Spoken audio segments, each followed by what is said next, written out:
నమస్తే, నేను Roja. Welcome to special debate. అప్పులు అసెంబ్లీలో అగ్గిరాజేశాయి. లీడర్ల మధ్య మాటల మంటలు పుట్టించాయి. ప్రభుత్వ భూములు అమ్మటం, కొత్త అప్పులు చేయటం, వీటన్నింటినీ సమర్థించుకోవడం పాలకులకు అలవాటుగా మారింది. టీ సర్కార్ పనితీరు ఎలా ఉందో చెప్పేందుకు అప్పులొక్కటి చాలు. అప్పు చేసాం, చేయక తప్పదు, ప్రజల కోసమే అప్పులు చేసాం, ఇంకా కొత్త అప్పులు కూడా చేస్తామని తెగేసి చెప్తోంది రేవంత్ ప్రభుత్వం. తాము చేసిన అప్పులు రాష్ట్ర ప్రజల కోసమే అంటూ సమర్థించుకుంటోంది.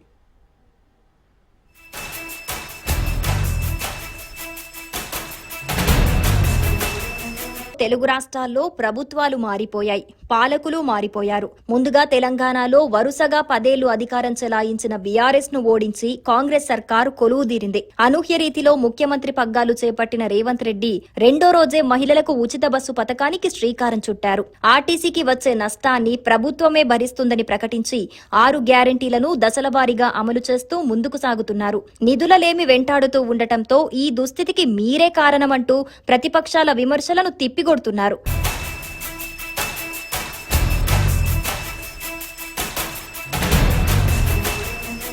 అప్పుల గురించి ఒక మాట చెప్పాలి అధ్యక్ష. తెలంగాణ వచ్చినాక అప్పులు చేసిరు. మా బట్టి విక్రమార్క గారు వైట్ పేపర్ రిలీజ్ చేశారు. 7,71,000 కోట్ల రూపాయల అప్పుల గురించి మాట్లాడారు. అయితే మీరు డిసెంబర్ తర్వాత మీరు చేసిన అప్పులు అందులో కలిపిరు అన్నాడు. 1/12/2023 నాటికి 6,69,257 కోట్లు. అదేవిధంగా పెండింగ్ బిల్స్ అంటే ఎంప్లాయీస్ వి, క్యాపిటల్ వర్క్స్ అంటే ఇన్ఫ్రాస్ట్రక్చర్ చేసిన వర్కులు, స్కీమ్స్ ఇవి 40,154 కోట్లు. Other pending bills SC ST subplan backlog payments 1,09,740 కోట్లు. ఇవి మొత్తం కలిపితే చంద్రశేఖరరావు గారు డిసెంబర్ 7, 2023 నాడు అధికారాన్ని బదలాయించిన రోజు 8,19,151 కోటి. ఇది నికరమైన లెక్క.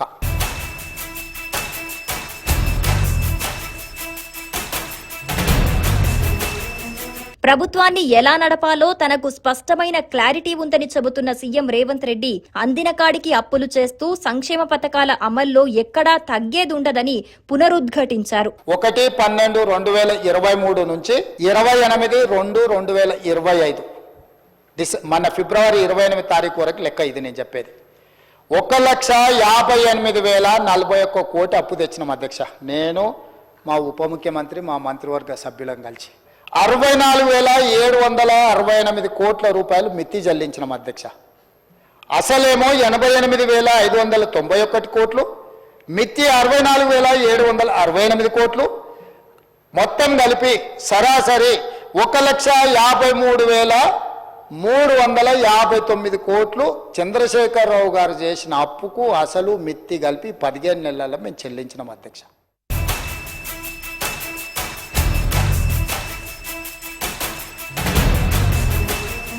పంతాలకు పోకుండా కేంద్ర ప్రభుత్వం నుంచి ఆర్థిక సహకారాన్ని అందిపుచ్చుకుంటున్న తెలంగాణ సర్కార్కు రాష్ట్ర ఖజానాకు వెన్నుదన్నుగా నిలుస్తూ ఆదుకుంటోంది హైదరాబాద్ నగరం.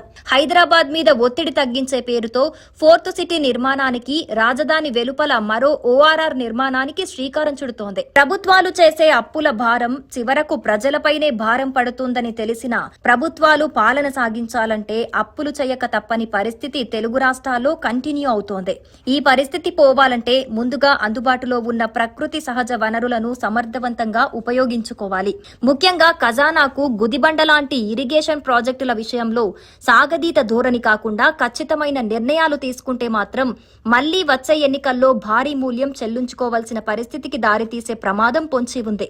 గోదావరి, కృష్ణా నదుల నీటిని సమర్థవంతంగా ఉపయోగించుకొని వ్యవసాయ రంగానికి ఊతమివ్వటమే కాదు, వ్యవసాయ ఆధారిత పరిశ్రమలు, రైతులు నష్టపోకుండా మార్కెటింగ్ వ్యవస్థను చక్కబెట్టాలి. అలాగే ప్రస్తుత ఆధునిక జీవన శైలికి ఉపయోగపడేలా పర్యావరణానికి, ప్రజల ఆరోగ్యానికి ఎలాంటి ఢోకా లేని రీతిలో పరిశ్రమలు నెలకొల్పాల్సి ఉంటుంది. పెద్ద మొత్తంలో పెట్టుబడులు పెట్టే బడా పారిశ్రామికవేత్తలు కఠినమైన నిబంధనలను ఖచ్చితంగా అమలు చేసేలా పర్యవేక్షణ కొనసాగించే వ్యవస్థ లోపభూయిష్టం కాకుండా చూడాలి. ప్రభుత్వాలు చేస్తున్న అప్పులు ఇలా అన్ని రంగాల్లో పెట్టుబడులు పెట్టి ఆదాయం పెరిగితే తప్ప అప్పుల ఊబి నుంచి తెలుగు రాష్ట్రాలు గట్టెక్కటం కష్టమే.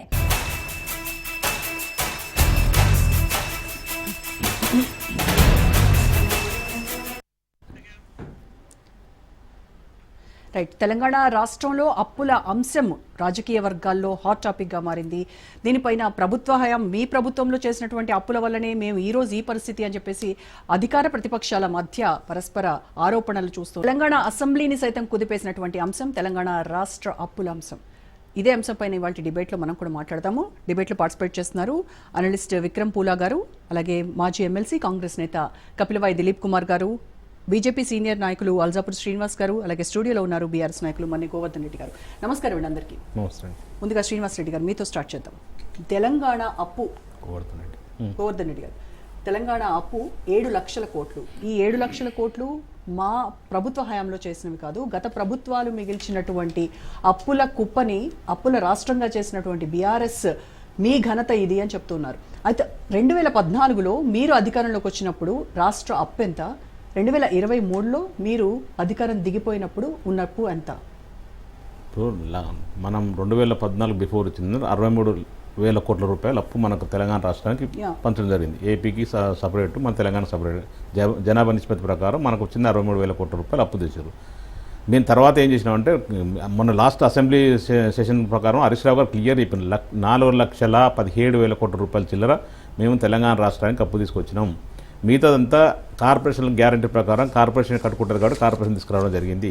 దాని ద్వారా ఏం చేసినామో క్లియర్గా మీకు లెక్కలతో సహా చెప్పింది మా హరీష్ రావు గారు. ఇప్పుడు నేను కూడా చెప్తాను, ఒక ఎగ్జాంపుల్ కొన్ని చెప్తానండి. కాళేశ్వరం కింద 90,000 కోట్ల రూపాయలు ఖర్చు పెట్టినట్టు జరిగింది. కాళేశ్వరం ద్వారా ఈ తెలంగాణ రాష్ట్రానికి ఎంత మంచి జరిగింది, ఇప్పుడు దాని లోతులోకి వెళ్ళలేను కానీ దానివల్ల ఎంత మంచి జరిగిందో మన అందరూ తెలిసిన విషయమే. ఏమనంటే మేడిగడ్డ లేకపోతే మేడిగడ్డ కుంగిపోయిన కూలర్, ఒక పిల్లర్ గురించి ఒకటి మర్చి పక్కన పెడితే మిగతా దానివల్ల గ్రౌండ్ లెవెల్ వాటర్ పెరిగింది. ప్లస్ చాలా కనీసం 6 డిస్ట్రిక్ట్లు 7 డిస్ట్రిక్ట్ల వరకు పంట కూడా సాగునీరు అందట్లేదు అని కదా కాంగ్రెస్ ప్రభుత్వం వాళ్ళు చెప్తుంటలేవు. అది వాస్తవాలు చెప్తున్నాను నేను. దాదాపు 30,000 ఎకరాల పైచిలకు పంట పండుతూనే ఉంది. దాని ద్వారానే ఈరోజు ఏం జరిగిందానికి 2014 నుంచి 2023 వరకు ఇంత పంట ఎక్కడి నుంచి పండుతుంది? ఏమైనా అద్భుతం సృష్టించరా? లేకపోతే వర్షాలు ఎక్కువగా పడ్డా? లేకపోతే ఏం ప్రాజెక్ట్ కట్టిరా? అది కేసీఆర్ గారు ముందు చూపుతోటి మిషన్ కాకతీయ, మిషన్ ఈ కాళేశ్వరం ప్రాజెక్టు, లేకపోతే రంగారెడ్డి పాలమూరు ఎత్తిపోతల పథకము, లేకపోతే కల్వకుర్తి ఎత్తిపోతల పథకం, నెట్టెంపాడు, భీమా, కోయిల సాగర్, సీతారాం ప్రాజెక్టు, ఈ ప్రాజెక్టులన్నీ కడితేనే గ్రౌండ్ లెవెల్ పెరిగింది. మహబూబ్నగర్ ఎడారి ప్రాంతం ప్రాంతంలోనే తెలంగాణ రాష్ట్రంలోనే ఎక్కువ నష్టపడే ఎక్కువ ఎడారి ప్రాంతం ఏంటంటే మహబూబ్నగర్ జిల్లా. ఇప్పుడు మహబూబ్నగర్ జిల్లా ఇప్పుడు వనపర్తి పోతే కోనసీమ అంటారు వనపర్తిని. అంత తీర్చిదిద్దిన ఘనత కేసీఆర్ దక్కితే తెలంగాణ రాష్ట్ర సమితి పార్టీకి దక్కుతుంది. ఎన్నిటి ఖర్చు ఎంత అయింది? దాదాపు 2-3 లక్షల కోట్ల రూపాయలు అప్పయింది. మిషన్ భగీరథకు 35,000 కోట్ల రూపాయలు అప్పయింది. ఇవన్నీ ప్రాజెక్టులు ఎక్కడి నుంచి వచ్చినాయి? నెక్స్ట్ 73,000 కోట్ల రూపాయలు రైతు బంధు పెట్టడం జరిగింది. 30,000 కోట్ల రూపాయలు రైతు రుణమాఫీ చేయడం జరిగింది. అంటే 103,000 కోట్ల రూపాయలు అక్కడ జరిగిపోయింది. రైతు 24 అవర్స్ కరెంట్ ఎక్కడి నుంచి వచ్చింది? 24 అవర్స్ సంవత్సరానికి 10,000 కోట్ల రూపాయలు ఖర్చు పెట్టారు. అంటే ఈ 9 సంవత్సరాలు ఎంత ఖర్చు అయిందో దాన్ని బట్టి దాదాపు 1,00,000 రూపాయల కోట్లు. లేదా పవర్ గ్రిడ్లు, థర్మల్ పవర్ ప్లాంట్ ఒకటి, మన ఇక్కడ యాదాద్రి పవర్ ప్లాంట్ ఒకటి, ఇవన్నీ పునరుద్ధరణ చేయడం జరిగింది. గ్రిడ్ పవర్ పెంచడం జరిగింది, ట్రాన్స్ఫార్మర్లు పెంచడం జరిగింది. గతంలో ఇప్పుడు 2014 ఎట్లుండే తెలంగాణ రాష్ట్రంలో ప్రతి పవర్ తక్కువ వచ్చేది, మోటార్లు పేలిపోయేది, ట్రాన్స్ఫర్ కాలిపోయేది, ఇబ్బంది పడుతుంది రైతాంగాని. ఈ 10 సంవత్సరాల్లో ఏ రైతు కూడా కొంచెం చిన్న సింగిల్ ఇబ్బంది కూడా పడకుండా రైతులు కాపాడిన ఘనత కేసీఆర్ దక్కుతుంది. ఇవన్నీ ఖర్చుతో కూడినది. మేము ప్రతి పైసా ప్రజల కొరకు కట్టినాం. తెలంగాణ రాష్ట్ర ప్రజల కొరకు. తెలంగాణ రాష్ట్రం కొత్త రాష్ట్రం వచ్చిన తర్వాత అన్ని వ్యవస్థలు నాశనం అయిపోయినాయి కాబట్టి అన్ని వ్యవస్థలు ఒకటి పునరుద్ధరించుకుంటూ అన్నిటికి కావాల్సిన తెలంగాణ ప్రజలకి, రైతులకు కానీ, ఇండస్ట్రీలకు కానీ, ఐటీ ఎంప్లాయీస్ కానీ అన్ని రంగాలకు కావాల్సిన అన్ని చేసుకుంటూ ఈ అప్పులు చేయడం జరిగింది తప్ప ఏ రోజు ₹1 ఎక్కడెక్కడ ఇబ్బంది పడలేదు. ఇప్పుడు పైసా బీఆర్ఎస్ ప్రభుత్వం ప్రజలకే ఖర్చు చేస్తే మరి కాంగ్రెస్ తీసుకొచ్చినటువంటి అప్పులు ప్రజలకు కాకుండా మరి ఎక్కడ పెడుతున్నారు? దేనికి అని వాళ్ళని అడగవలసిన అవసరం ఏంటంటే 162,000 కోట్ల రూపాయలు. అదే చెప్తున్నా, 162,000 కోట్ల రూపాయలు. ఏమనంటే అప్పులు కట్టినాం, మిత్తి కట్టినాం, అప్పులు కట్టినాం చెప్తున్నారు. అబద్ధం. కాగ్ లెక్కల ప్రకారం ప్రతి నెల 2,900 కోట్ల రూపాయలు కడుతుంది అప్పు. మళ్ళీ రిజర్వ్ బ్యాంక్ లెక్కల ప్రకారం 2,200 నుంచి 2,500 కోట్ల రూపాయలు అప్పు కడుతుందని చెప్పేసి ఏది కాగు రిపోర్ట్ బయట పెట్టారు, రిజర్వ్ బ్యాంక్ బయట పెట్టింది. మరి ముఖ్యమంత్రి రేవంత్ రెడ్డి గారు నెలకు 6,500 కోట్ల రూపాయలు వచ్చింది అబద్ధం చెప్తుంటాడు. ఈ అబద్ధాలతో చెప్పుకుంటూనే 162,000 కోట్ల రూపాయలు ఈయన ఈ 15 నెలలు అప్పు తీసుకురావడం జరిగింది. మేము సంవత్సరానికి సగటున 41,000 కోట్ల రూపాయలు అప్పు తెచ్చితే ఈయన ఒక 15 నెలలనే 1,62,000 కోట్ల రూపాయలు అప్పు తెచ్చిండు. అంటే మేము అప్పు ఎక్కువ చేసినామా ప్రజల కొరకు, లేదా ఆయన ఎక్కువ చేసిండా? మేము చేసిన ప్రతి పైసకు లెక్క చెప్తాం. రేవంత్ రెడ్డి గారు ప్రభుత్వం చేసిన ప్రతి లెక్కకు ఏమని చెప్పగలుగుతారా? 1,62,000 కోట్ల రూపాయలు ఎక్కడ ఖర్చు పెట్టరు? ఒక ఇటుక కట్టలేదు, ఒక పథకం చేపట్టలేదు, ఉన్న పథకాలను మూలగొడేస్తుండు, 6 గ్యారెంటీలు చెప్పి అటకెక్కిచ్చిండు, 420 హామీలు ఒక్కటి కూడా అమలు చేయలేకపోతుండు. రోజు పొద్దున్న లేస్తే పూనకం వచ్చిన లెక్క మైక్ అద్దుకుంటే ఇష్టానుసారం మాట్లాడుతుంటారు, అర్థం పర్థం లాంగ్వేజ్ మాట్లాడుతుంటాడు. ఒక ప్రతిపక్ష నాయకుని గౌరవించే విధానం లేదు, ఎవరిని గౌరవించే విధానం లేదు. ఇప్పుడు కొత్తగా చెప్తుండే ఇవాళ సోషల్ మీడియా ముసుగేసుకుని వస్తుంటే బట్టలు ఇప్పుడు కొడదీస్తారు. అసలు బట్టలు ఉడదీసి కొట్టాల్సిన సమయం వస్తే ఖచ్చితంగా రేవంత్ రెడ్డి కొట్టాల్సిందే. ఎందుకంటే ఆయన వాడిన భాష ఎవరు వాడరు. తెలంగాణ రాష్ట్రంలో ఆయన వాడిన ప్రింతి లాంగ్వేజ్ ఎవ్వరు కూడా వాడరు. కొట్టాల్సిన పరిస్థితి వస్తే ఆయన 100 సార్లు కొట్టే తక్కువనే ఆయనకు. ఇవన్నీ ఊరికే మాటలు చెప్పడం కాదడ. 1,62,000 కోట్ల రూపాయలు అప్పు తెచ్చిండు. దాన్ని ఏం చేసి చెప్పాల్సిన బాధ్యత ఉంది. మేము తెచ్చిన సంవత్సరం 41,000 కోట్ల రూపాయలు, ఈయన తెచ్చిన 15 నెలలనే 1,62,000 కోట్ల రూపాయలు. మేము తెచ్చిన ప్రతి పైసలు లెక్క చెప్తాం. మీరు టైం ఇస్తే, గంట టైం ఇస్తే ప్రతిదీ కూడా ఆధారంతో సహా చూపిస్తాం లెక్క. మరి ఆయన ఏం చేసి చెప్పాల్సిన బాధ్యత ఉంది. ఎంతసేపు గ్లోబల్ ప్రచారం చేస్తూ గతంలో కూడా అంటే 2023 ప్రిఫోర్ కూడా ఎలక్షన్ అప్పుడు 7 లక్షల కోట్లు అప్పు చేసింది, 7 లక్షల కోట్లు గ్లోబల్ ప్రచారం చేసి లబ్ధి పొందిండు. ఇప్పుడు నువ్వు వచ్చిన తర్వాత మాకంటే 3 రెట్లు ఎక్కువ చేస్తావు కదా. మేము నన్ను సంవత్సరం 41,000 కోట్లు చేస్తే నువ్వు 1,62,000 కోట్లు అప్పు తెచ్చినావు. మేము చేసిన లెక్క చెప్పగలుగుతున్నావు. నువ్వేం చేసినా చెప్తున్నావా? చెప్పలేవు.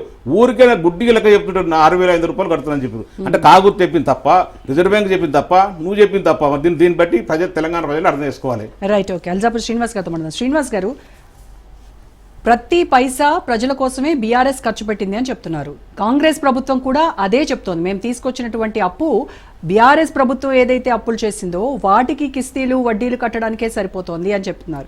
అయితే 15 నెలల్లో 1,62,000 కోట్లు అప్పు కాంగ్రెస్ ప్రభుత్వం చేసింది. దీనికి ఎవరు బాధ్యత వహించాలంటారు? డెఫినెట్ గా ఇది క్యాన్సర్ వ్యాధిలాగా రోజా గారు గత 9.5-10 సంవత్సరాల కాలంలో కేసీఆర్ గారు వారి యొక్క సర్కార్ చేసేటటువంటి యొక్క ఇష్టారీతిన ఖర్చు కావచ్చు, ప్రాజెక్టు మీద దుబారా ఖర్చులు కావచ్చు, అవినీతి కావచ్చు, లేకుంటే అవసరం లేనటువంటి ఒక కాళేశ్వరం ప్రాజెక్ట్ కావచ్చు, ఇట్లా అవసరం లేకున్నా రైతు బంధు పేరు మీద గుట్టలకు పుట్టలకు జంగల్ లాంటి పడవ భూములకు కూడా డబ్బులు ఇవ్వడం కావచ్చు, ఇలా అనేక రకాలుగా దుబారా ఖర్చులు చేసిన కారణంగా ఆ యొక్క అప్పులన్నీ కూడా ఆ ఖర్చులైనవి. అవన్నీ సంక్షేమ పథకాలు కదా, అవన్నీ సంక్షేమ పథకాల కోసం ఖర్చు పెట్టామని చెప్తున్నారు కదా. అదే నేను చెప్తున్నాను రోజా గారు, సంక్షేమం అన్న దానికి అర్థమే మారిపోయింది. సంక్షేమం అంటే ఇండివిజువల్ గా ఒక వ్యక్తికి డబ్బులు ఇస్తేనే సంక్షేమం అయింది, అర్థం కాదు. సుప్రీంకోర్టు యొక్క డెఫినేషన్ మనం అర్థం చేసుకోవాలి కదా. ఒక్కసారి కాదు, 2 సార్లు 3 సార్లు సుప్రీంకోర్టు చెప్పడం జరిగింది.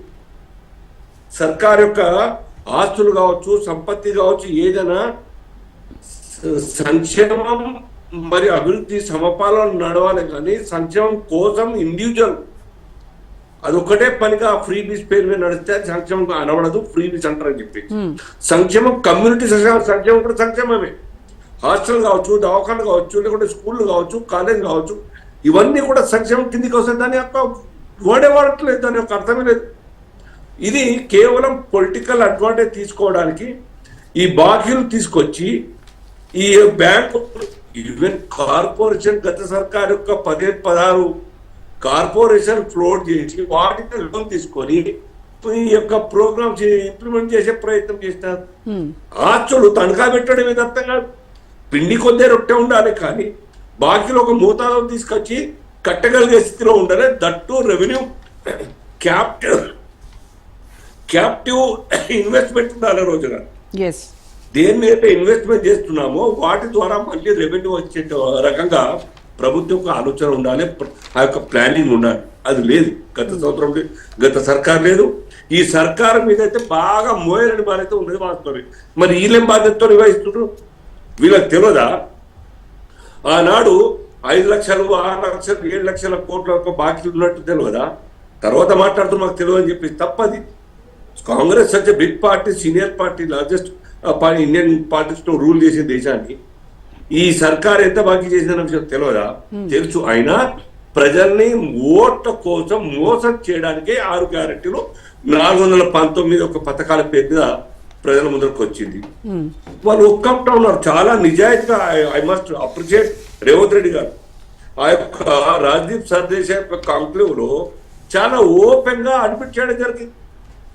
వారి శక్తి ఎంత, రెవెన్యూ ఎంత, ఖర్చు ఎంత, 500 కోట్లు కూడా నా దగ్గర ఉండే పరిస్థితి లేదు. మా సర్కార్ దగ్గర ప్రతి నెల 5-5.5 వేల కోట్ల రూపాయలు తక్కువ పడతాయి కాబట్టి ఒక స్కీమ్ ఒక నెల ఇస్తే ఆపేసి నేను నెక్స్ట్ మంత్ ఇంకో స్కీమ్కి ఇవ్వడం జరుగుతా ఉందని చెప్పి ఇంత వారు నిజాయితీగా ఒప్పుకున్నారు వారు. కానీ ప్రామిస్ చేసేటప్పుడు, మేనిఫెస్టో రిలీజ్ చేసేటప్పుడు ఎన్ని అమలుకు ఏ కోశాన కూడా అవకాశం లేనటువంటి ఆర్థిక దుస్థితి ఉండి కూడా తెలిసి కూడాను వారు ప్రామిస్ చేస్తారు. అది అర్థం చేసుకోవడానికి 15 మాసాలు కావాలన్నా? ఇది వారికి తెలుసు, వెరీ నెక్స్ట్ డే తెలుసు, అంతకుముందు కూడా తెలుసు. కానీ కాంగ్రెస్ పార్టీ ఆ యొక్క బరువు మోసుకుంటూ ఇప్పుడు ఏమంటుంది, పాత బాకీలు కట్టడానికి మేము 64,000 కోట్లు, 63,000 కోట్లు, 80,000 కోట్లు పేమెంట్ చేస్తాము. నాకు చోటు చేయాల్సి వస్తుంది. సర్కార్ అంటే ఫ్లోటింగ్ నడుస్తూ ఉంటాయి, రొటేషన్లు ఎవరు వచ్చినా కట్టాల్సిందే. కానీ 5 ఏళ్ల కాలం పాటు సర్కార్లో ఉండేటువంటి ఒక బాధ్యులు రాష్ట్రాన్ని సుభిక్షంగా నడపాలి గుడ్ గవర్నెన్స్ ద్వారా. అది ల్యాగ్ అవుతా ఉన్నది. మరి కేంద్ర ప్రభుత్వం నుంచి కూడా తెలంగాణకు రావాల్సినటువంటి నిధులు కూడా రావట్లేదు అంటే, అటువైపు కేంద్రం నుంచి రాక, ఇటువైపు అప్పు తెచ్చుకోవడానికి సహకరించక కేంద్ర ప్రభుత్వం ఏ రకంగా మరి అమ్మ పెట్టదు అడుగు తినివ్వదన్నట్టు సామెత లాగా ఉంది అని అంటున్నారు. ఇవాళ మాట్లాడలే రేవంత్ రెడ్డి గారు, నిన్న కానీ ఇక్కడ మాట్లాడుతున్నట్ల కేంద్రం రాష్ట్ర ప్రభుత్వాల యొక్క సమన్వయంతో ప్రభుత్వాలు నడుస్తాయి. కొట్టాట ధోరణి కాకుండా సమన్వయంతో మాట్లాడుకుంటూ తెచ్చుకోవాల్సింది. లేకుంటే ఈ యొక్క నిధులు కూడా ఈ యొక్క రాష్ట్రానికి రావు. అనేక ప్రాజెక్టుల మీద ఈ రాష్ట్రంలో ఏమాత్రం కేంద్ర నిధుల యొక్క ఖర్చు కావట్లేదా? డెఫినెట్ గా అవుతా ఉన్నాయి. రోజు గారు ఖర్చు అవుతా ఉన్నాయి, ఇండైరెక్ట్ గా వాళ్ళు అడ్మిట్ చేస్తా ఉన్నారు, ఇంకా కూడా వస్తాయి. కానీ 6 లక్షలు 7 లక్షల కోట్లు మాత్రం రావు కదా ఒకసారి. పర్ క్యాపిటల్ రేషియో ప్రకారంగా అలొకేషన్ ఆఫ్ ఫండ్స్ అన్ని కూడా ఉంటాయి. 1,00,000 కోట్లు అయితే రావు కదా, 1,00,000 కోట్లు 2 లక్షల కోట్లు అయితే రావు కదా. అది రాష్ట్ర ప్రభుత్వాలు అర్థం చేసుకోవాలి. మా శక్తి ఎంత, మా నీడ్ ఎంత ఉంది, దాని నుంచి మా ఆర్థిక వనరులు ఏ రకంగా మా సద్వినియోగం చేసుకోవాలన్న విషయం ఏ ప్రభుత్వానికైనా ఆలోచించి ఈ యొక్క గవర్నెన్స్ నడపాలి. కానీ అస్తమాన ఓట్ల కోసం రాగానే 21,000 కోట్ల రూపాయలు మీరు ఇచ్చినారు, ఇంకా 18,000 కోట్లు ఇవ్వాలి రుణమాఫీ. Is it way of administration? ఉన్నోళ్ళకి కూడా మాఫీ జరుగుతూ ఉన్నది. అదే కేంద్ర ప్రభుత్వం చూడండి, 5 ఎకరాల లోపల ఉన్నోళ్ళకు మాత్రమే 6,000 గరీబోళ్ళకు. అది కూడా అంతమందికి ఒక ఇన్స్టాల్మెంట్ ఇస్తే 9,000 కోట్ల రూపాయలు మాత్రమే. దేశం మొత్తంలో 9,000 కోట్లు మాత్రమే. సారీ, రైతు భరోసాకి ఇప్పుడు రాష్ట్ర ప్రభుత్వం కూడా లిమిటేషన్ పెట్టింది కదా. ఇప్పుడు ఆ యొక్క వార్తలు చూసిన తర్వాత కొద్దిగా గొప్ప ప్రయత్నం చేసింది ఈ సర్కార్. కానీ వాళ్ళు 1,00,000 అంటే ఇంకా వీళ్ళు పెంచినారు, 2 లక్షలు చేసినారు. వారు 1,00,000 సాధ్యం వారి కంటే ఎక్కువ తులం బంగారం అన్నారు. వారు 2,000 అంటే 2,500 అన్నారు, 2,000 అంటే 4,000 అన్నారు. ఇది ఎక్కడమ్మా? ఇది ఎక్కడ యొక్క అడ్మినిస్ట్రేటివ్ థాట్స్ ఇవన్నీ కూడా చెప్పండి. ఇట్లా ఉంటుందా? మీ శక్తి ఎంత ఆలోచించాలి కదా. ఎవరు కూడా దేగి అనుకోండి, ఎవరు చేజాపలే బస్ ఫ్రీ ఇవ్వమని చెప్పారు, ఎవరు అడగలే. కానీ ఇప్పటికే on record so far government has spent 4,000 crores, 4,000 కోట్ల రూపాయలు ఖర్చు పెట్టింది. మళ్ళీ మాట్లాడదాం శ్రీనివాస్. కొత్త బస్సులు కొన్న సర్కార్ పైపెచ్చు రోడ్ ఆఫ్ బస్సులు అనేకంగా ఉన్న ఈ యొక్క స్కీమ్ ఇంట్రొడ్యూస్ చేసిన తర్వాత. రైట్ దిలీప్ గారు, సో బీఆర్ఎస్ ప్రభుత్వం ఇప్పుడు చెప్పారు గోవర్ధన్ గారు, ఖచ్చితంగా ప్రతి పైసా ప్రజల కోసమే ఖర్చు పెట్టాము. ప్రభుత్వం అప్పులు చేసింది అంటే మౌలిక సదుపాయాల కోసం, అలాగే సాగునీటి ప్రాజెక్టులు, ఇక తర్వాత సంక్షేమ పథకాలు, అభివృద్ధి, వీటన్నిటి కోసం మేము అప్పులు చేశాము, వాటికి ఖర్చు చేశాము అని చెప్పేసి చెప్తున్నారు. మరి కాంగ్రెస్ ప్రభుత్వం కూడా అదే చెప్తున్నప్పటికీ మరి సంక్షేమ పథకాలు ఎక్కడ అమలు కావట్లేదు. ఆ తర్వాత ఇచ్చినటువంటి హామీల్లో ఏది కూడా పూర్తిగా అమలైనటువంటి దాఖలాలు లేవు. సో మరి ఈ అప్పులతో కాంగ్రెస్ ప్రభుత్వం ఏం చేసింది అనేది ఇటు ప్రతిపక్షాలు ప్రశ్నిస్తున్నటువంటిది. మేడం వినపడుతుందా? ఎస్ దిలీప్ గారు వినపడుతోంది. ఇప్పుడు సీఎంఏ హౌస్ లో చెప్పినట్టుగా దాదాపుగా మీకు ఇంతకుముందు రెడ్డి గారు కూడా అన్నారు అన్నమాట, నెలకు 3,000 కాదు, దాదాపుగా 5,000 కోట్ల రూపాయలు కేవలం వడ్డీలకు ఇవ్వాల్సిన పరిస్థితి. అంటే వడ్డీలకు 5,000 కోట్లు ఇచ్చినాక నిజంగానే 1,50,000 కోట్లలో సగానికి పైగా ఈ 15 నెలల లోపల సగానికి పైగా అది వడ్డీలకే పోయింది. మిగిలిన సగం అంటారా 22 లక్షల మంది రైతులు ఉద్దేశించి ఏకకాలంలో లేదా 3 కిస్తుల్లో మాఫ్ చేసిన వడ్డీ దాదాపు 25,000 కోట్లు. సో ఎక్కడ పోయింది ఈ డబ్బు అనడానికి క్లియర్ కనపడుతుంది కదా. సంక్షేమ పథకాలు, ఆర్టీసీ ద్వారా ఫ్రీ ప్రయాణం కావచ్చు, దానికి ప్రభుత్వం ఇవ్వాల్సిన సబ్సిడీ కావచ్చు, రకరకాల 200 యూనిట్స్ లోపల కరెంటు బిల్లు మాఫ్ చేయడం కావచ్చు, సబ్సిడీతో గ్యాస్ సిలిండర్ ఇవ్వడం కావచ్చు, రకరకాల సంక్షేమ పథకాలు. పాత సంక్షేమ పథకాలు మేము ఎత్తివేయలేదు కదా, కొనసాగిస్తున్నాం. కాబట్టి ఈ విధమైనటువంటి పథకాలు కొనసాగించడానికి ఖచ్చితంగా కూడా అదనపుగా డబ్బులు అవసరం వచ్చే పరిస్థితి ఏర్పడది. సీఎం ఇచ్చినటువంటి లెక్కల ప్రకారం మేమంతా 7 లక్షలు అనుకుంటే అది దాదాపు 8 లక్షల దాకా ఈ అప్పులు తీసుకొచ్చేటటువంటి అప్పుల రాష్ట్రాన్ని అప్పచెప్పిన పరిస్థితి కనపడతా ఉంది. కాబట్టి ఇప్పుడు క్లియర్ కట్ గా ఆయన అసెంబ్లీలో చాలా క్లియర్గా చెప్పారు ఏ సంక్షేమ పథకాలు ఎక్కడెక్కడ చేపట్టాం, కొత్త ప్రాజెక్టులు ఎక్కడ పెట్టాం. ఈ విధమైనటువంటి క్లారిటీ ఇచ్చిన తర్వాత ప్రతిపక్షం కూడా అర్థం చేసుకోవాలి. ఒకటి ఏంటంటే అప్పుల ఊపిలోంచి రాష్ట్రాన్ని గాడిలో పెట్టడానికి కొంత సమయం పడుతుంది అన్నది సీఎం వాదన. నిజంగా కూడా ఇది వాస్తవ పరిస్థితి. 8 lakh crores ఎవరు యాంటిసిపేట్ చేసినటువంటి అప్పు కాదు. దాదాపుగా 5 లక్షల కోట్ల అప్పు ఉంది రాష్ట్రంలో. మనం అందరం అంచనా వేసాం అంతకుముందు అధికారంలో రాకముందు. హామీలు ఇష్టం అంటే వాస్తవమే. హామీలు మేము ఎత్తేస్తాం, మేము ఇంప్లిమెంట్ చేయమని అనట్లేదు కదా. ఒకటి తర్వాత ఒకటి అన్న సమయానికి కాకపోయినా సరే హామీలను నెరవేర్చే దిశగా కృషి జరుగుతా ఉంది. అంటే హామీలు ఇచ్చే ముందు రాష్ట్ర ఖజానా ఎంత, మన బడ్జెట్ ఎంత, దీనికి తగ్గట్టుగా మనం ప్రజలకు ఇచ్చినటువంటి హామీలు నెరవేర్చగలుగుతామా అనేటువంటి ముందు చూపు లేకుండానే హామీలు ఇచ్చేశారు మరి కాంగ్రెస్ ప్రభుత్వం అని ప్రజల నుంచి కూడా వస్తున్నటువంటి విమర్శ. ఉండొచ్చు, నేను కాదనట్లేదు కదా. మేము 5 లక్షల కోట్ల అప్పు ఉంది అనుకున్న సందర్భంలో 8 లక్షల కోట్లు అప్పు ఉంది అని తేలినాక వైట్ పేపర్ శ్వేతపత్రం, ఆర్థిక శ్వేతపత్రం ప్రకటించిన తర్వాత ప్రజలకు, పార్టీలకు కూడా అర్థమైంది వాస్తవ పరిస్థితి ఏమిటో. కాబట్టి దాని నుంచి తేరుకోవడానికి కాంగ్రెస్ సమయం పట్టిన మాట వాస్తవమే, అందులో అనుమానం లేదు. మిగిలిన హామీలు కొన్ని ఇంకా అపరిష్కృతంగా ఉన్న మాట కూడా వాస్తవమే. వాటి కూడా మేము ఎత్తేస్తాం అనట్లేదు. లోకల్ బాడీ ఎలక్షన్స్ లోపల మిగిలిన హామీలు కూడా మేము సప్పు చేసో నెరవేర్చకపోతే, ఆ హామీని నిలబెట్టుకోకపోతే లోకల్ బాడీలో మాకు పొలిటికల్ పార్టీకి దెబ్బ తగులుతుంది. అది political party, we are aware of it. కాబట్టి ఖచ్చితంగా ఆ హామీలు కూడా నిలబెట్టుకుంటాం. కాకపోతే మీరు అన్నట్టు మీరు అప్పు చేస్తే మేము అప్పు చేసాం, లేదా మీరు చేయట్లేదా, ఇప్పుడు మేము చేస్తే తప్పేంటి అన్న వాటికి ఏంటంటే ఏ ప్రభుత్వం అయినా డెవలప్మెంట్ పథకం వాళ్ళు ఏ డెవలప్మెంట్ చేయలేదని అనడానికి వీలేదండి. ఖచ్చితంగా కొన్ని పథకాలు ఖచ్చితంగా వాళ్ళు చేశారు, అందులో అనుమానం లేదు. కొంత డెవలప్మెంట్ యాక్టివిటీ అందులో జరుగుతుంది. క్వశ్చన్ ఏంటంటే ప్రజలకు అందుబాటులో లేని ముఖ్యమంత్రి, అవినీతి, కుటుంబ పాలన, కేవలం కొంతమందికే పెద్దపీట వేసి అధికారంలో ఉన్నటువంటి పగ్గాలు అప్పచెప్పడం, ఈ విధమైనటువంటి అందుబాటులో లేకపోవడం అన్నది ఇట్లాంటి చర్చ వల్ల ఖచ్చితంగా ఆయన మీద నెగటివ్ వచ్చింది. ఆ నెగటివ్ ఆస్పెక్ట్స్ ఉండడం వల్లే వాడు ఏం చేయలేదు అంటే అది తప్పది. ప్రభుత్వం అనేది ఒక డైనమిక్ సిచ్యువేషన్. అది ఒక పార్టీ ఉన్నా ఇంకో పార్టీ ఉన్నా కొన్ని పథకాలు యథావిధిగా కొనసాగుతుంటాయి. డెవలప్మెంట్ అన్ని సందర్భాల్లో అంతటా ఉంటుంది. ఇప్పుడు సంక్షేమ పథకాలు ఒకటే కాదండి అమల్లో మీరు ఇవ్వలేనటువంటిది. సంక్షేమ పథకాలే కాదు, ప్రభుత్వ ఉద్యోగులకి జీతాలు ఇవ్వలేనటువంటి పరిస్థితి ఉంది, పెన్షన్లు ఇవ్వట్లేదు. ఈ రకంగా చూస్తే లిస్ట్ చాలా పెద్దగా ఉంటుంది. ఎవరికి కూడా ప్రతి ఒక్కళ్ళ నుంచి వినపడుతున్నటువంటిది ప్రభుత్వ ఉద్యోగులు ఈ రోజు జీతాలు లేనటువంటి పరిస్థితి. పింఛన్లు ఇస్తామని చెప్పారు, అవి లేవు. పెండింగ్ బిల్స్, నేను చెప్పిన పెండింగ్ బిల్స్ ఉన్నాయి. ఒక్క నిమిషం. పెండింగ్ డిఏలు ఉంటే ఉండొచ్చు, కానీ నేను కూడా మాజీ ప్రభుత్వ ఉద్యోగిని. నాకు కరెక్ట్గా 1వ తారీఖు నాడు పెన్షన్ పడదు. నాకు 2 పెన్షన్లు వచ్చాయి. ఇది శాసన మండలి సభ్యుడిగా 2 సార్లు ఉన్నా కాబట్టి ఆ పెన్షన్, ప్రభుత్వ ఉద్యోగిగా ఉన్నా కాబట్టి గతంలో ఉన్న 28 ఏళ్ల సర్వీస్ పెన్షన్ 2 వచ్చాయి. 1వ తారీఖు నాడే క్రియేట్ అయినాయి. మీరు అనడానికి వీలేదు. పెండింగ్ బిల్స్ కాంట్రాక్టర్స్ సెక్రటేరియట్ కి వెళ్ళి ముట్టడి కూడా వెళ్తున్నటువంటి పరిస్థితి మనం చూస్తున్నాం. అది కాంట్రాక్ట్ బిల్లు పేమెంట్ కాలేదని ఒప్పుకుంటా, కానీ పెన్షన్ రాలేదు. రిటైర్మెంట్ బెనిఫిట్స్ కానీ డిఏలు కానీ సకాలంలో చెల్లించలేని పరిస్థితి ఉంటే ఉండవచ్చు, నేను కాదనట్లేదు. జీతాలు పెన్షన్లకి ఇప్పటికీ కూడా ఏ విధమైన ప్రాబ్లం లేదు అని మాజీ ప్రభుత్వ ఉద్యోగి చెప్తున్నా. నాకు ఎవరు చెప్పలేదు, ఏ ఉద్యోగి కూడా మా పెన్షన్ రాలేదని లేదు. సహజంగా నేను కూడా యూనియన్ లీడర్గా ఉన్నా కాబట్టి ఫారెస్ట్ సర్వీస్ అసోసియేషన్కి నాకెవరో వాళ్ళు ఫోన్ చేసేవాడు మా పెన్షన్ ఇవ్వలేదు. అది జరగలేదు. మీరు అన్నట్టు ఎస్, బకాయిలు ఉన్న డిఏలు ఉన్నాయి, రిటైర్మెంట్ బెనిఫిట్స్ కొన్ని వాళ్ళకి చెల్లాల్సినవి ఉన్నాయి. ఇవన్నీ కూడా డెఫినెట్లీ పే చేస్తారు. ప్రభుత్వం అంటే ఇట్స్ అ కంటిన్యూస్ ప్రాసెస్. గతంలో కేసీఆర్ అప్పు చేశాడు కాబట్టి 5 లక్షల కోట్లు కాదు 8 లక్షల కోట్లు అనుకుందాం ఈరోజు సీఎం చెప్పిన ప్రకారం. అది మేము ఎగ్గొడతాం, మాకు సంబంధం లేదనడానికి ప్రభుత్వానికి వీలు కాదు.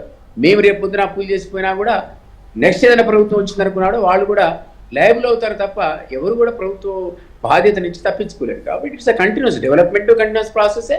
ఈ రుణం అనేది సహజంగా కేంద్ర ప్రభుత్వం కూడా చేస్తుంది. 1,50,00,000 కోట్లు అప్పు చేసింది. 1,50,00,000 కోట్లు అప్పు చేసింది ఈరోజు కేంద్ర ప్రభుత్వం. మరి అంతకుముందు 60-70 ఏళ్లలో ఇండిపెండెన్స్ వచ్చినాక ఎప్పుడు కూడా అంత పెద్ద ఎత్తున అప్పుల భారం మన దేశం మీద లేదు. మరి బీజేపీ కూడా ఆ విధంగా అప్పులు చేసే కేంద్ర ప్రభుత్వాన్ని నడుపుతుంది, ఇక్కడ రాష్ట్రాలు నడుపుతున్నాయి. ఈ దేశంలో ఉన్నటువంటి ఎన్నో రాష్ట్రాల్లో ఆ విధంగా అప్పులు లేని పరిస్థితి చేయకుండా ప్రభుత్వాలు మనలేని పరిస్థితి ఉంటుంది. అది దానికి కొంత కారణం స్థానిక పరిస్థితులు, కొంత కేంద్ర ప్రభుత్వం కారణం కూడా. ప్రస్తుతంగా ఇప్పుడు మీరు అన్నట్టు కేంద్ర ప్రభుత్వం మిత్రుడు ఎవరు అంటే విన్నాను, కేంద్ర ప్రభుత్వం మనకు అండగా నిలవకపోతే ఇంతకుముందు సీఎం పోయి రకరకాల పథకాలు ఇచ్చొచ్చాడు, కొత్త పథకాలే కావచ్చు. 1,32,000 కోట్ల రూపాయలు పథకాలకు ఆయన ఇచ్చేస్తే ఆ బడ్జెట్ లో కేటాయింపులు 0 అన్నది కూడా మనం విన్నాం. సీఎం మాటల్లో విన్నాం, పేపర్లో కూడా వచ్చింది ఆ మాట.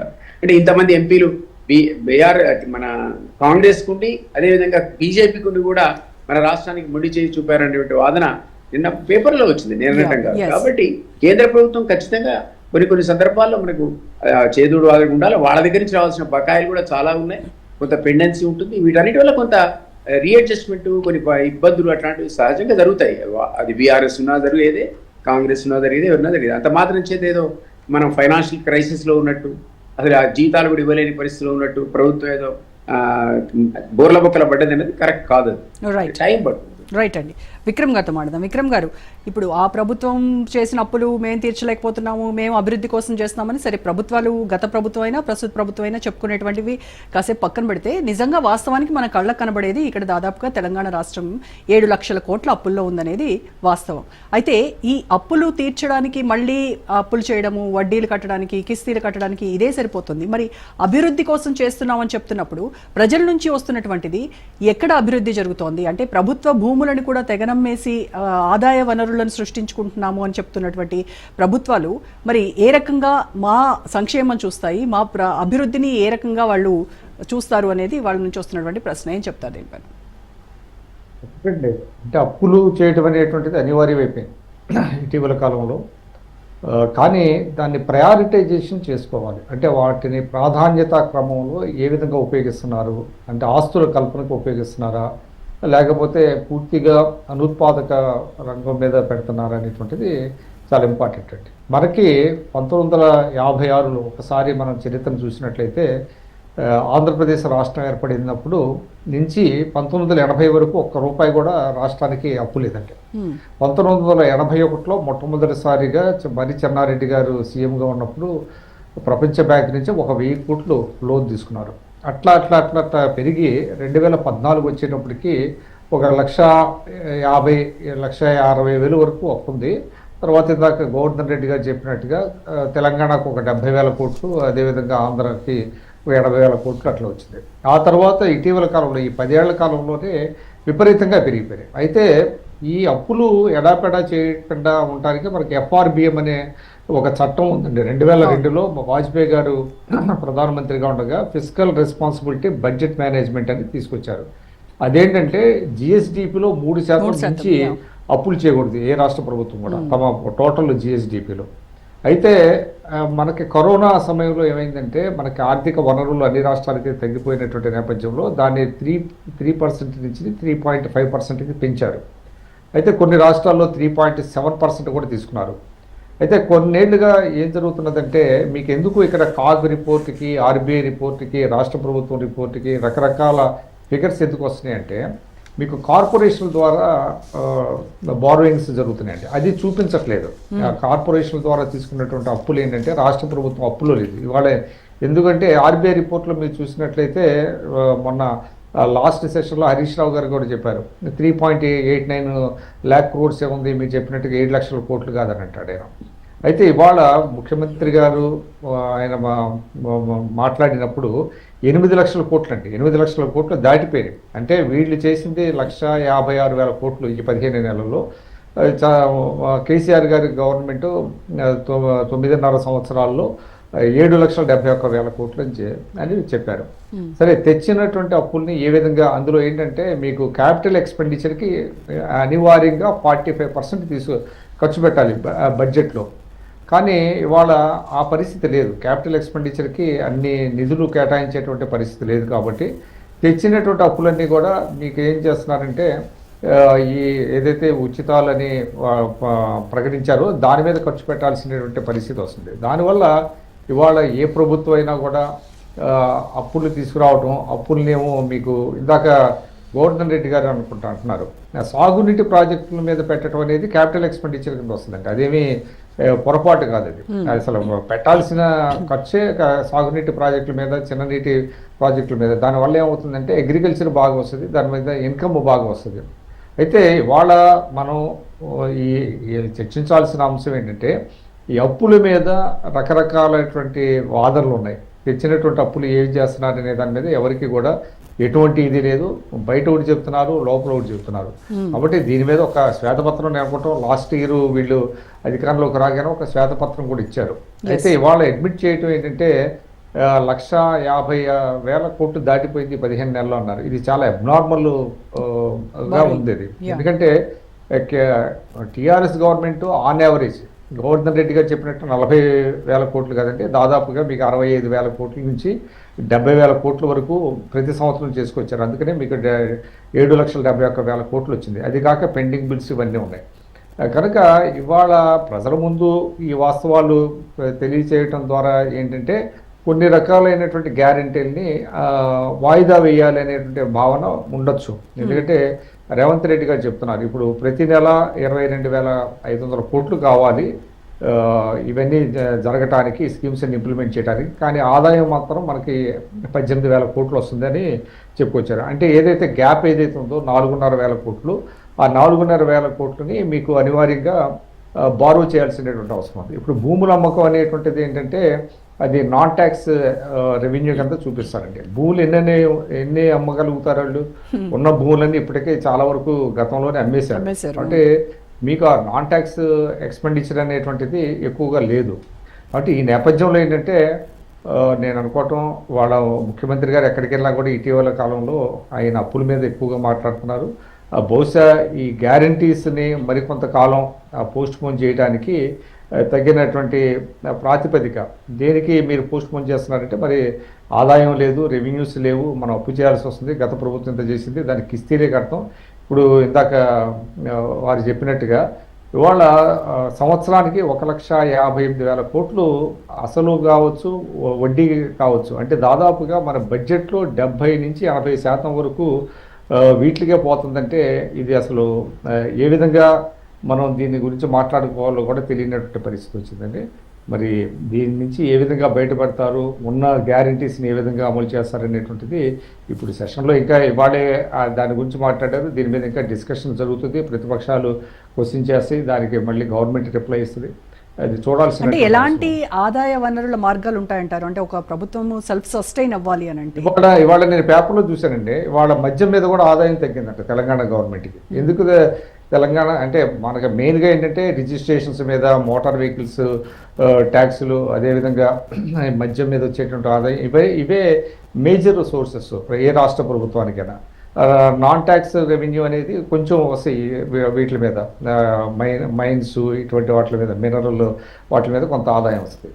అయితే వాళ్ళ ఎందుకు తగ్గిందంటే గతంలో జగన్మోహన్ రెడ్డి గారి సీఎంగా ఉండగా అక్కడ అంటే చెత్త బ్రాండ్లన్నీ ఉండేవి. అందువల్ల ఇక్కడి నుంచి తీసుకెళ్ళి అక్కడ ఆంధ్రాలో అమ్ముతూ ఉండేవాళ్ళు ఇక్కడ. అందువల్ల ఇక్కడ సేల్స్ ఎక్కువగా ఉంటే గవర్నమెంట్కి ఆదాయం పెరిగింది. ఇవాళ అక్కడ కూడా ఏంటంటే మంచి బ్రాండ్స్ని ప్రవేశపెట్టడం మూలన ఆంధ్రాలో కూడా అక్కడ కొనుక్కుంటున్నారు. కాబట్టి ఇక్కడ ఆదాయం తగ్గింది, మద్యం మీద ఆదాయం తగ్గింది అనేది కూడా ఇవాళ నేను పేపర్లో చూశాను. ఆ విధంగా రిసోర్సెస్ తగ్గిపోతున్నాయి, గవర్నమెంట్కి వచ్చేటువంటి ఆదాయం పడిపోతున్నది. దాన్ని ఏ విధంగా పెంచుకోవాలి అనే దాని మీద దృష్టి పెట్టాలి, కొంత దుబారా తగ్గించుకోవాలి.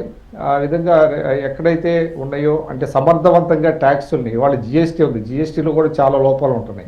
ఆ జిఎస్టీని సక్రమంగా అమలు చేస్తే కనుక కొంత ఆదాయం పెరుగుతుందండి. దీని మీద దృష్టి పెట్టాలి, కంటిన్యూస్గా మానిటర్ చేయాలి. ఇవాళ ఆంధ్రాలో చంద్రబాబు నాయుడు గారు ఇటీవల ఆయన మీకు వాణిజ్య పన్నుల మీద, జిఎస్టీ మీద నిరంతరంగా ఆయన పెట్టడం మూలాన ప్రజల మీద అదనపు భారం పడకుండానే దాదాపుగా 4,500 కోట్లు పెరిగిందని చెప్పారు. అందువల్ల అటువంటి పర్యవేక్షణ, అటువంటి సమీక్ష ప్రతి డిపార్ట్మెంట్లో కనుక చేస్తే ఆ లూప్ హోల్స్ని ప్లగ్ చేసే గవర్నమెంట్కి ఆదాయం పెరుగుతుంది, ఇచ్చినటువంటి హామీలని ఎక్కువ అప్పులు తెచ్చుకోకుండానే నెరవేర్చేటువంటి అవకాశం కనపడుతుంది. రైట్ అండి. సో గోవర్ధన్ గారు ఇప్పుడు అన్న ఏం మాట్లాడుతుంది అల్జాపూర్ శ్రీనివాస్ అని చెప్తానంటే మొత్తం సంక్షేమం తప్పన్నట్టు మాట్లాడుతుండ్రు. మరి ఢిల్లీలో మొన్న చెప్పినది ఏంది, మహిళలకు 3,000 రూపాయలు ఇస్తాను చెప్తున్నారు. ఎక్కడ చూస్తారు మరి 3,000 రూపాయలు? వాళ్ళు చెప్తేనేమో కరెక్ట్ ఇవ్వరు. వాళ్ళ రాష్ట్రాలలో ఏదైతే గెలుస్తారో అక్కడ సంక్షేమ పథకాలు అమలు చేసి హామీలు ఇచ్చేసి చేయకపోవడం అయితే మాత్రం అక్కడ అది కరెక్ట్ ఉంటుందట. ఆ ఢిల్లీలో మొన్న చెప్పారు, మొన్న రీసెంట్లీ ఎలక్షన్ రిజల్ట్ ఉండడం మా ప్రతి మహిళకు 3,000 రూపాయలు ఇస్తామని చెప్పారు. మరి అది వేస్టే కదా పైసలు మరి అన్నప్పుడు.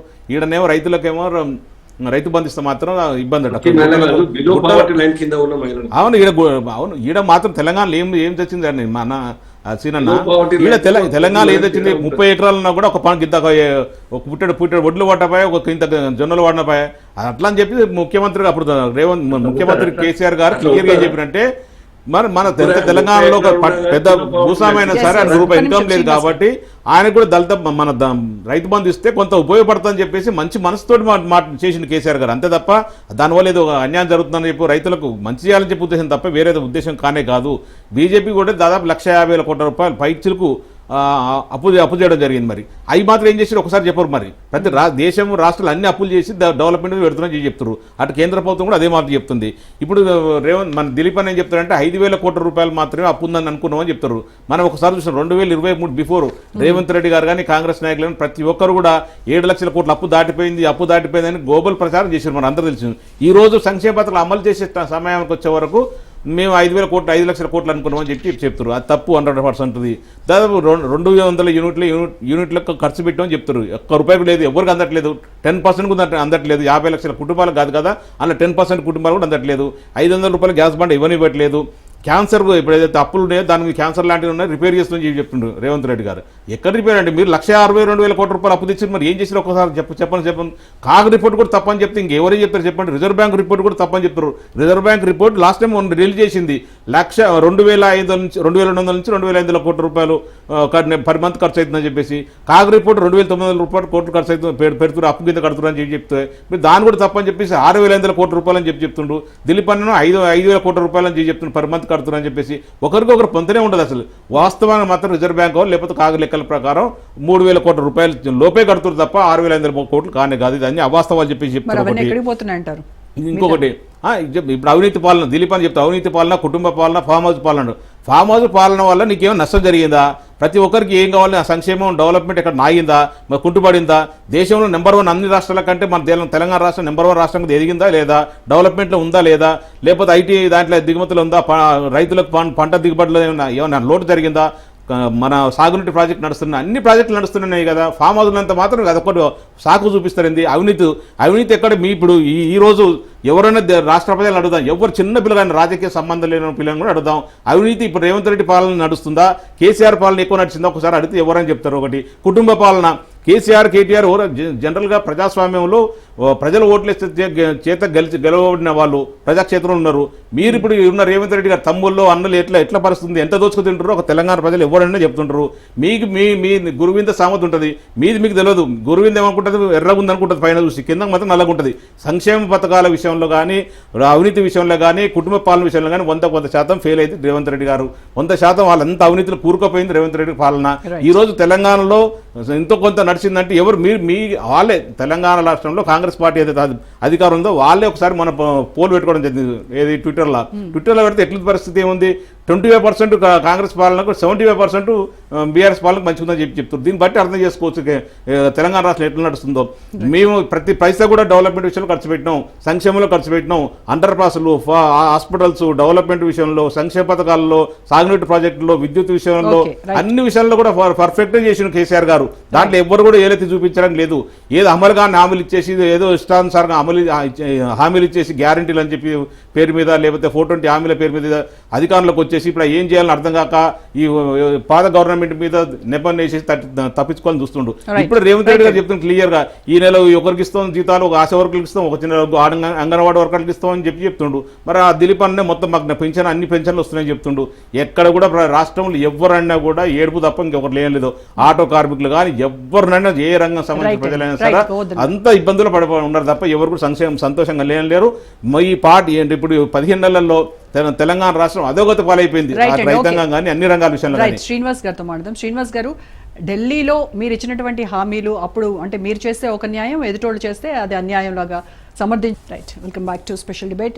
సో అల్జాపూర్ శ్రీనివాస్ గారు, ఇప్పటి వరకు గోవర్ధన్ రెడ్డి గారు మాట్లాడినటువంటి వాటిలో మెయిన్గా మీరు ఇందాక అన్నారు అసలు సంక్షేమ పథకాలు ఎందుకు ఇవ్వాలి ప్రభుత్వాలు అన్నారు. దాన్ని మేజర్గా ఆయన క్వశ్చన్ చేశారు. ఢిల్లీలో మొన్నటి ఎలక్షన్స్లో మీరు ఇచ్చినటువంటి హామీ ఎంతవరకు న్యాయం? మరి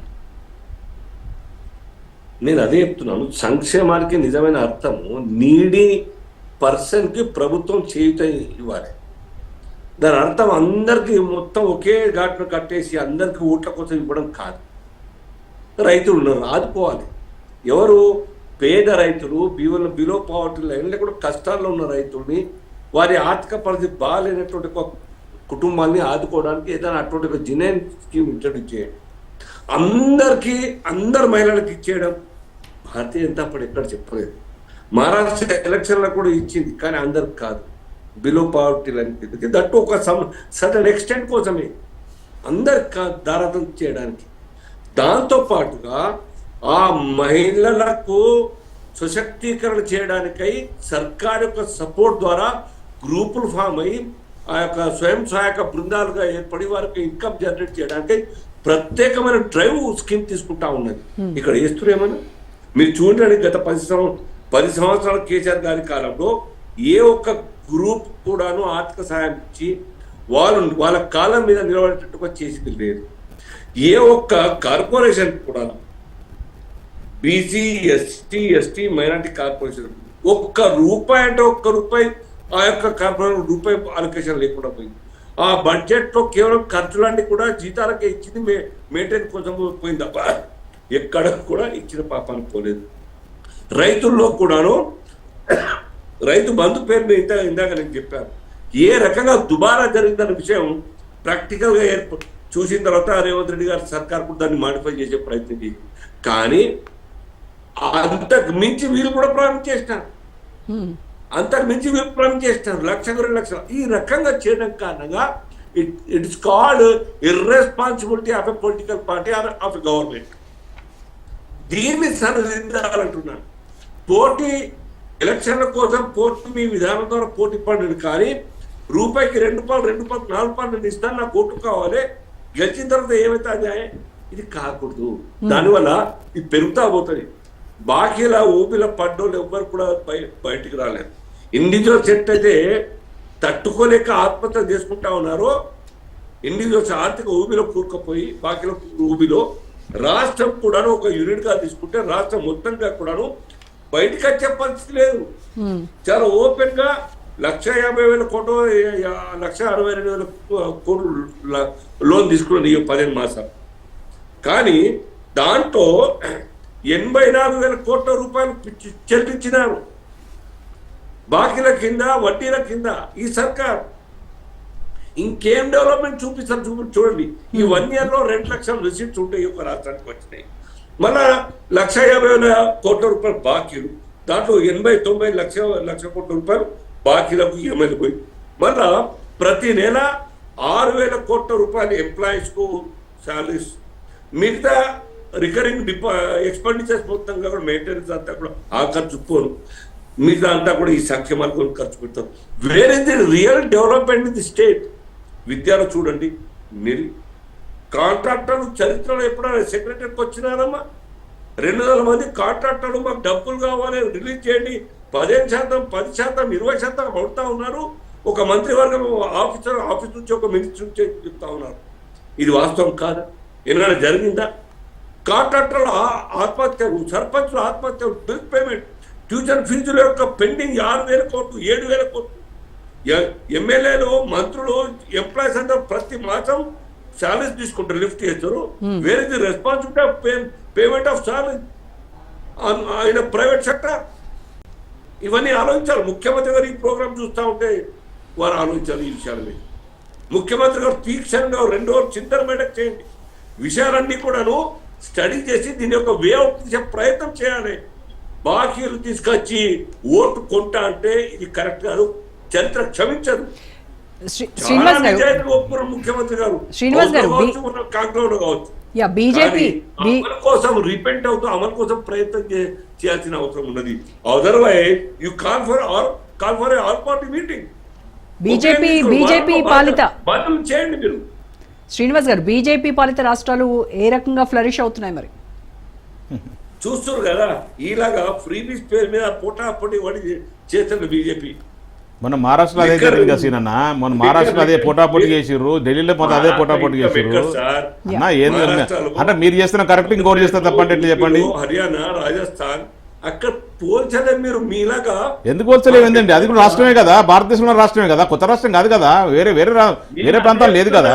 మిత్రమా, మీరు స్టడీ చేయండి అని చెప్తున్నాను. గుజరాత్ స్టడీ చేయండి. మీరు దారాదత్తం చేయడం పరిష్కారం కానీ గుర్తుపెట్టుకోండి. రైట్ అండి. ఓకే దిలీప్ గారు, మంచి కుటుంబంలో రెవెన్యూ పెంచే, ఇన్కమ్ పెంచే ప్రయత్నం చేయండి. రైట్. ఓకే శ్రీనివాస్ గారు, బిలో పవర్టీకి మీరు ఇస్తేనే బిలో పవర్టీకి ఇస్తున్నట్టు. తెలంగాణ రాష్ట్రంలో ఒక 30 ఎకరాల ఆసామికి రైతు బంధు ఇస్తే తప్ప తెలంగాణ 2014 బిఫోర్ రైతులకు ఎలాంటి అవకాశం ఉండే, కరెంటు నీళ్లు లేకపోయేది, కరెంటు లేకపోయేది, ఒక 30 ఎకరాలలో ఒక పుట్టెడు పంట వండేటది కాదు. అట్లాంటి వాళ్ళకి అది కూడా తప్పు కాదు, అది బిలో పవర్టీ కాదా? అంటే మీరు ఇస్తేనేమో కరెక్టా, మీరు ఇస్తేనేమో 100% కరెక్ట్, ఇతడు ఇస్తే కరెక్ట్ కాదా? తప్పులు ఒప్పుకొని పాపం ఒప్పుకోండి. రేవంత్ రెడ్డి గారు ఒప్పుకున్నట్టు ఎందుకు ఆయన రేవంత్ తప్పు చేసిన కాబట్టి ఒప్పుకుండు. రేవంత్ రెడ్డి గారు తప్పు చేసింది కాబట్టి ఒప్పుకున్నారు. మేము ఎట్టి పరిస్థితుల్లో 9.5 సంవత్సరాలు ఒక్క చిన్న తప్పు కూడా చేయలేదు. కేసీఆర్ గారు హార్నిషలు తెలంగాణ ప్రజల కొరకు కొట్లాడు, ఆలోచించిండు. తెలంగాణ ప్రజలు మంచిగా కోరుకుంది తప్ప తప్పు చేయాల్సిన అవసరం లేదు. మేము తెచ్చిన ప్రతి పైసా డెవలప్మెంట్ పెట్టినాం. గోవర్ధన్ గారు, ఒక నిమిషం. శ్రీనివాస్ గారు, ఇప్పుడు ప్రతిపక్షాలు అన్ని కలిసి ప్రభుత్వాన్ని ప్రశ్నించాల్సి పోయింది. 2 ప్రతిపక్షాలు ఇద్దరు కూడా మీరిద్దరే గొడవ దిగారు. ఓకే దిలీప్ గారు, 2 పార్టీలు కూడా Congress as well as BRS both are equally responsible. yes okay both are equally responsible ప్రజలని చెప్తా ఉన్నాను. యా రాష్ట్రాలు కంటే కేంద్ర ప్రభుత్వం 1000 రెట్లు ఎక్కువ అప్పు చేసింది, అది చెప్పట్లేదు మీరు. రాష్ట్రాలు చేసిన అప్పు కంటే 1000 రెట్లు ఎక్కువ చేసింది కేంద్ర ప్రభుత్వం. రైట్. ఓకే దిలీప్ గారు, ఒక్క నిమిషం. శ్రీనివాస్ గారు, ఎట్లా రేవంత్ రెడ్డి గారు ఒప్పుకున్నారు తప్పుని. ఓకే రైట్ అండి. సో ఆయన ఒప్పుకోలేదు, దిలీప్ గారు మోడీ గారు ఒప్పుకోనప్పుడు మోడీ గారు ఒప్పుకోవాలి. సంవత్సరం 2 కోట్ల ఉద్యోగాలు ఇస్తాడు, నల్లధనం తెస్తాడు. మరి ఇవన్నీ మాట మీ ఏం కరెక్ట్ కాదు. మీరు ఏది ఏది మాట్లాడద్దు, మీ కేంద్ర ప్రభుత్వం ఏది ప్రశ్నించొద్దు, అంతేనా? మీరు ఏం చేసారని చెప్పారు. 11 సంవత్సరాలు ఏం చేసారు ఒకసారి చెప్పరాదు. భారతదేశానికి సంబంధించిన రిపోర్ట్ ప్రజల ఎన్నికల ద్వారా మమ్మల్ని ఎన్నుకోవడమే రిపోర్ట్. అది అందరూ దిలీప్ గారు మాట్లాడండి. 1,62,000 కోట్లు చెప్పండి అని చెప్పేసి కాగ్ రిపోర్ట్ ఇచ్చింది తప్ప, ఆర్బీఐ రిపోర్ట్ ఇచ్చింది తప్ప, ఎవరిని నమ్మాలి, ఏ రిపోర్ట్ ని నమ్మాలి? అంటే మీరు అనేది అప్పుల గురించి. అప్పుల గురించి. అప్పుల గురించి ఒకటి వివిధ కార్పొరేషన్లకు సంబంధించి వాళ్ళు ఎడాపెడా చేసిన అప్పులు కానీ, లేదా నేరుగా తీసుకునే అప్పులు కానీ, ముందు కార్పొరేషన్లు కలపకుండా వీళ్ళు విడిగా చూపించడంలో ఒక 6 నెలలు అసలు జీతభత్యాలు ఇవ్వలేని పరిస్థితి ఆలస్యంగా ఇవ్వడాన్ని మనం చూసాం. ఎందుకంటే కార్పొరేషన్ల ద్వారా తీసుకున్న లోన్స్ వీళ్ళు మిక్స్ చేయలేదు, అంటే కలిపి చూపించలేదు లెక్క. అవి అల్టిమేట్ గా రిజర్వ్ బ్యాంక్ ఆఫ్ ఇండియా ఈ 2 కూడా కలిపి మీరు చూపించాల్సిందే అన్న తర్వాత ఒక్కసారిగా ఆ అప్పుల భారం 7 లక్షల పైచిలకు కోట్లకు చేరుకుంది. ఎఫ్ఆర్బిఎం లిమిట్ ఇంతకుముందు మిత్రులు చెప్పినట్టుగా ఎఫ్ఆర్బిఎం లిమిట్ అనేది కేంద్ర ప్రభుత్వానికి ఉంటుంది, రాష్ట్ర ప్రభుత్వానికి ఉంటుంది. ఈ లిమిట్ దాటి మీరు అప్పులు చేయడానికి వీల్లేదు. కానీ వీళ్ళు కార్పొరేషన్ అడ్డం పెట్టుకుని కొంత మసిపూసి మారేడుకాయ చేద్దాం అనుకున్నారు. అది ఆఖరికి బెడిసి కొట్టి నోటీసులు వచ్చాయి, కేంద్రానికి కూడా నోటీసులు వచ్చాయి, మీరు ఎఫ్ఆర్బిఎం లిమిట్ దాటి అప్పులు చేస్తున్నారని. ఇప్పుడు మన రాష్ట్రానికి కూడా వచ్చాయి. కాబట్టి దాని నుంచి రికవర్ కావడానికి బీఆర్ఎస్ అధికారంలో ఉన్నప్పుడే ఒక 6 నెలలు ఇబ్బంది పడ్డారు. అవన్నీ మిక్స్ చేసిన తర్వాత కొద్ది కాలం గడ్డు కాలం వస్తే అప్పులు చేయడానికి వీలు కాక అప్పుడు పెన్షన్లు జీతాలు ఆలస్యంగా పడ్డా మనం చూసాం. ఇప్పుడు అవకాశం ఉండేది, ఎందుకంటే ఆర్బీఐ ఆల్రెడీ నోటీసులు ఇచ్చింది. మనం కూడా ఇప్పుడు కార్పొరేషన్ల ద్వారా తీసుకునే ఏమున్నా సరే ఇందులో చూపించాల్సిన పరిస్థితి. గతంలో ఇంతకుముందు అన్నట్టుగా 1,50,000 కోట్ల అప్పు తీస్తే దాదాపు 60,000-70,000 కోట్లు ఇప్పుడు మామూలుగా ఇంట్రెస్ట్ కట్టడానికి ఉన్నటువంటి పరిస్థితి వల్ల డెఫినెట్లీ కొన్ని స్కీమ్స్ అనేది ఆలస్యం జరుగుతున్నమాట వాస్తవమే. ముందు మీకు తెలియదా ఇవన్నీ మీరు అబద్ధాలు చెప్పి అధికారులకు వచ్చారు, వాళ్ళు చెప్పలేదా? నిరుద్యోగ వృత్తి ఇస్తానని 2018లో మరి మీరు చెప్పారు ప్రకటించారు. కదన్నా, మీరేం చేసారు? మరి మేము తప్పు చేసినా మేము పనిష్మెంట్ నేను అనుకోండి. మీరు కూడా ఇస్తాను, మీరు 1,60,000 ఉద్యోగాలు ఇస్తే మీరు నిరుద్యోగ వృత్తి ఇస్తారు కదా, మీరు 1,60,000 ఉద్యోగం ఇచ్చినాం, మీరు ఒక ఉద్యోగం చేయలేదు. ఇద్దరు మాడితే ఎవరికి అర్థం కాదు, ఇద్దరు మాడితే ఎవరికి అర్థం కాదు. నేనేమంటున్నా అంటే మీరు 1,60,000 ఉద్యోగాలు ఇచ్చారని అన్నారు, అనుకుందాం ఇచ్చారని. ఆ 1,60,000 ఓట్లకు మీరు ఉద్యోగాలకు మీరు సిట్ వేసుకునే పరిస్థితి వచ్చింది. పేపర్ లీకేజ్ ఎక్స్పోజ్ అయింది, 2-3 సర్వీస్ కమిషన్ పేపర్ లీక్ అనే 101 మందిని సిట్ అరెస్ట్ చేసింది. 101 మందిని అంటే అస్మదీవులకు ఇచ్చుకున్నారో లేకపోతే ఆ పార్టీ వాళ్ళకి ఇచ్చుకున్నారో ఎవరికి తెలియదు.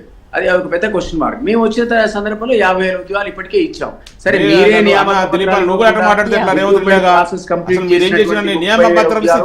ఉండొచ్చు, నేను కాదను.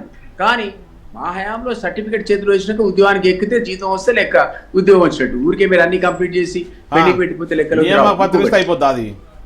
ఒక్క నిమిషమే మీరు మాట్లాడినప్పుడు అస్సలు మాట్లాడారు, ఇద్దరు మాట్లాడి ఒక వాడు కూడా మాట్లాడారు, మాట్లాడి సమయం తీసుకోండి.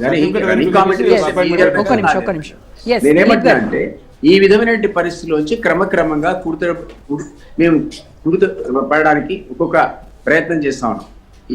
ఎప్పుడు ఇది ఓవర్కమ్ అవుతామన్నదాన్ని సీఎంఏ క్లియర్ గా చెప్పాడు, క్లారిటీతో చెప్పాడు. రకరకాల కొత్త అప్పులు తీసుకొస్తున్నారని ఫైనాన్స్ మినిస్టర్ చెప్పాడు. గతంలో 14%, 12% కూడా ఎడాపెడా అప్పులు తీసుకున్నారు. ఇప్పుడు మేము దాన్ని క్రమబద్ధీకరిస్తున్నాం. 2-3% ఇచ్చే వరల్డ్ బ్యాంక్ కానీ జపనీస్ ఎయిడ్ కానీ అక్కడికి తీసుకొచ్చి ఈ పాత అప్పులను రిపే చేసి ఒక స్ట్రీమ్ లైన్ చేద్దాం అనుకుంటున్నాం ఆర్థిక విధానాన్ని అంటున్నాడు.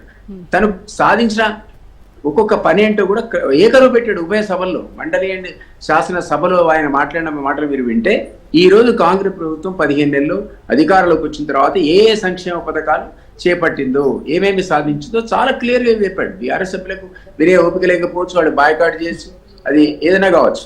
బట్ నేనేమంటున్నానంటే క్రిటిసైజ్ చేసాక వాళ్ళకు ఉంటుంది. నేను ఇంతకుముందే చెప్పా, developmental activity is a continuous process.